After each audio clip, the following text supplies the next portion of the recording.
haere mai. Welcome to the Maxim Institute podcast. My name is Jason Heal.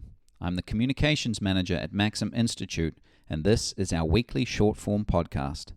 These podcasts are released in tandem with our weekly column and are a chance for you to hear in-depth from the column's author about some of the thinking that went into producing their final piece. Today, we talk to Maxim senior researcher Marcus Roberts about his recent column. Marcus, welcome to the podcast today. Thank you, Jason. Thanks for having me. Yeah, good to have you here. Now, you've written a column this week called Time to Make Voting Mandatory, tackling the low voter turnout in our local body elections recently.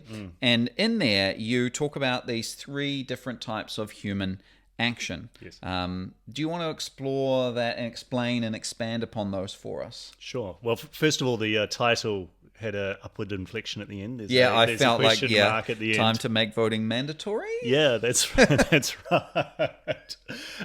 So I don't come to a settled conclusion at the end. So the start of it, I talk about these three different types of action that various people have laid out, but I was quoting an English judge, Baron Moulton, and he talks about you have things that you have to do because the law prescribes it. Yeah.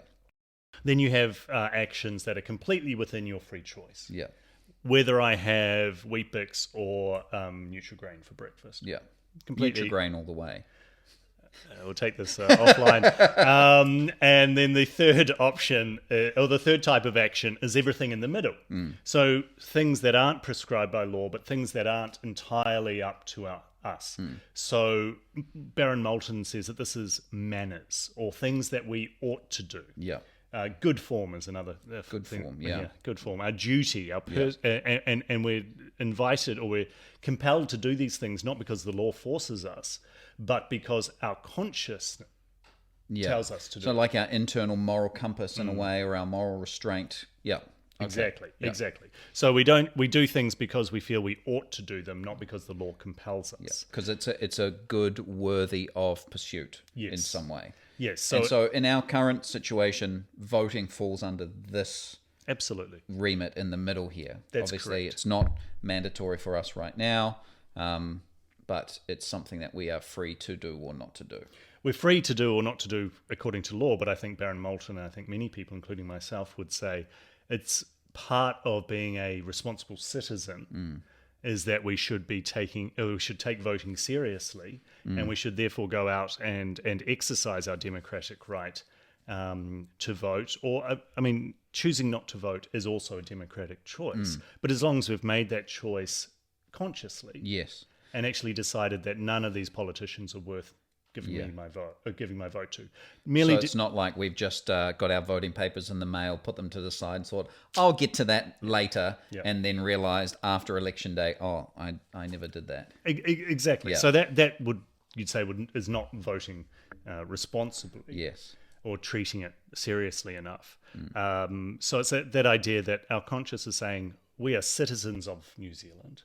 That comes with all these amazing rights, including the right to vote, but there is also a responsibility attached to that, that we ought to vote. So that's where voting is currently. And the question is whether we want to take it out of that realm and put it into the mandatory realm of the law is telling us to vote. And so what would that look like? I mean, that's being done overseas in several countries. I think you said about 15% of democracies have mandatory voting. Yes. How does that work? Yeah, so mandatory voting is a bit of a misnomer. It's not quite mandatory voting.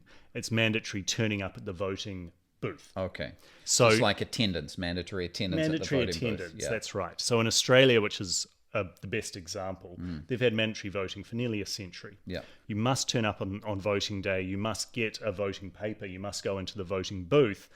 But then you can simply leave it blank and put it in the box, or you can what's known as spoiling it. So you just cross or say, "I don't like any of you," or words to that effect, and put it in the box. Stuff off. Yeah.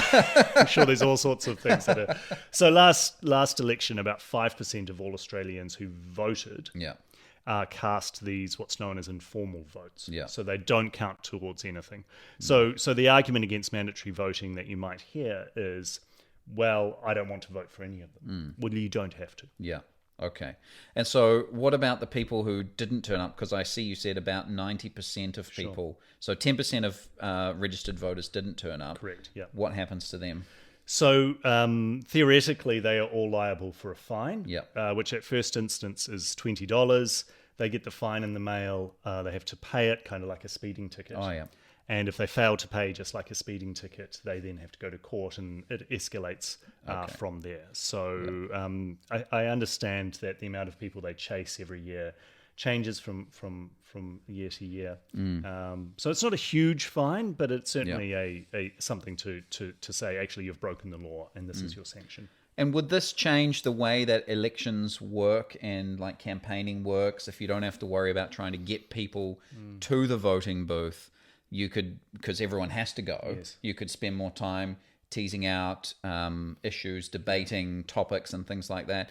Would that be something, or does that not really happen? What have we seen overseas? Yeah, I think that that's an argument that's put forward for mandatory voting, that instead of politicians focusing on their base, trying to get their base to turn out, not worrying about the centre, there will be less time devoted to that because their base is going to turn out. But also all these people in the centre who may be put off by the more polarized rhetoric you might see somewhere else. So America's often the example pointed to, fairly or unfairly. The only thing I'd say against that, or one example I'd say against that, is in Belgium, which is the oldest democracy in the world with mandatory voting. Or sorry, they've had it the longest. The last election, their second largest party was what many people would consider quite a extremist far-right party.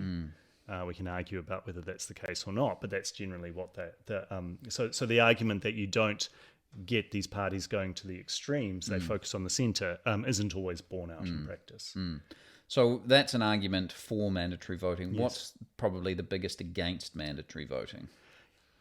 I think the biggest against mandatory voting is that we will be papering over or ignoring the symptoms of low turnout.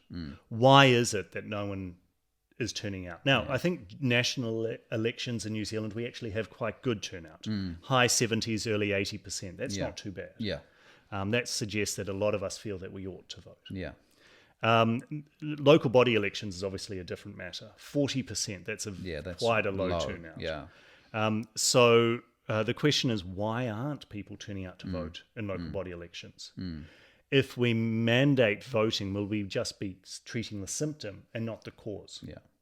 That, I think, is something that we need to look at more deeply. Maybe mandatory voting is part of a range of things that we look at to try and increase voter participation in democracy. But I don't think by itself it will get at those root causes. And there obviously are some root causes that are causing low turnout. Lots of food for thought. Thanks, Marcus. You're welcome, Jace. Thanks very much.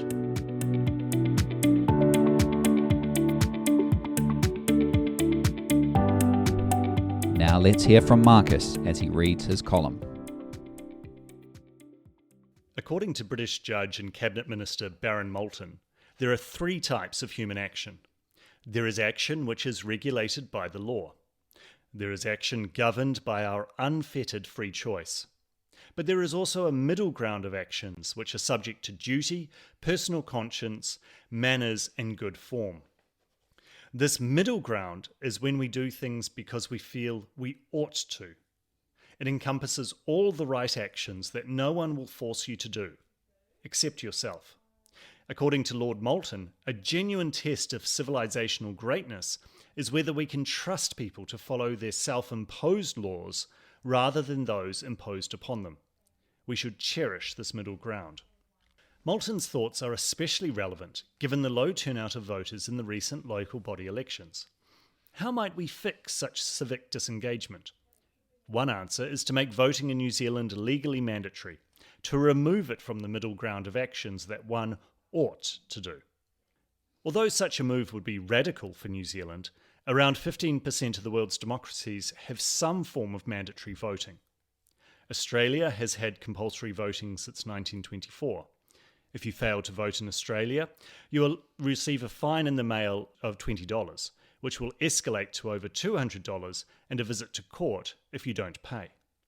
Thanks to the secret ballot, mandatory voting doesn't mean you actually need to vote for any party or politician.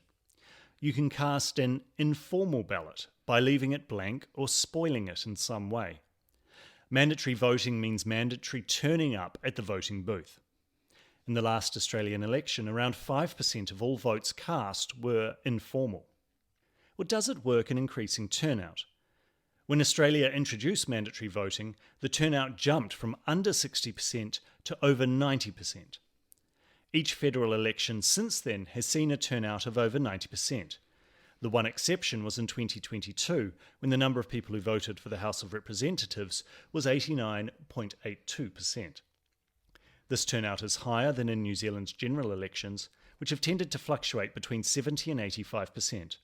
It is much higher than our local body elections, which struggle to hit a 40% turnout. But even if compulsory voting solves our low turnout troubles, it leaves more profound questions unanswered. Why is it that most people do not feel that they should vote in local elections? Is it that they have so little information about their local candidates? Would more open party affiliation for councillors and mayors solve this? Why do people think that voting won't make a discernible difference? Is disengagement a legitimate democratic response? For many New Zealanders, there is currently no incentive to turn out to vote. Mandatory voting addresses the symptom, but will leave the root causes untreated. We must understand and fix these root causes so that turnout does not fall to the point where democratic legitimacy is lost.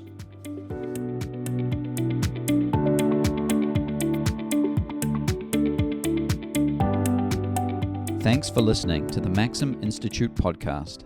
If you'd like to hear more from us and keep up with the rest of our research and analysis of politics and policy in New Zealand, you can sign up on the homepage of our website to get our monthly forum email and invitations to future Maxim Institute events. You can search and subscribe to us on Apple Podcasts, Stitcher, or wherever you get your podcasts.